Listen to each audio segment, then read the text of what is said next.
When I first started doing these, I would worry that I would mess up a line.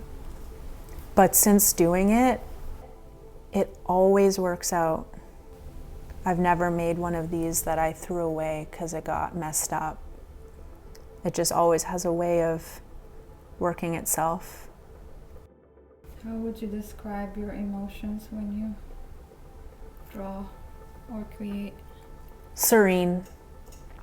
Serene, present, curious. This is like breathing.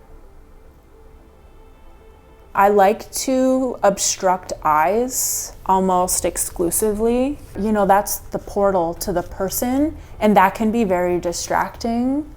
When you obstruct it a bit, it kind of creates this more cohesive, mesmerizing, arresting type of piece that kind of sucks you in a little bit more. And that's unconsciously come out in all my art, which is really trippy. I use my digital collages as a portal to remember the simple but profound messages of life that I'm personally in this state of amnesia with. And so when I come into my art, I get to remember them slowly over time. But it's not until I look back at the pieces that I can make those connections, because I'm not aware of them at the time.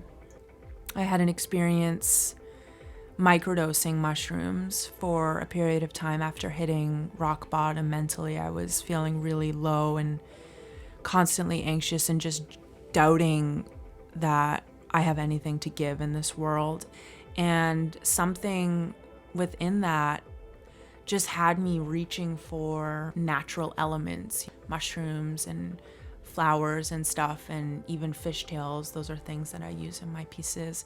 These tools or pieces of nature, they enhance us in certain ways that we're not even aware of. They help us stay alive.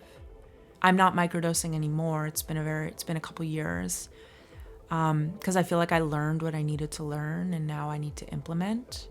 But when I look at my art, I find it captivating. Even though the people in them aren't me, I resonate with their expression.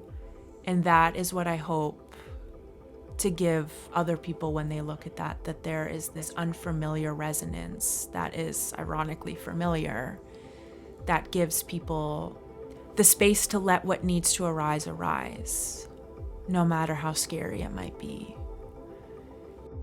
I'm usually like this, pushing my pens into oblivion.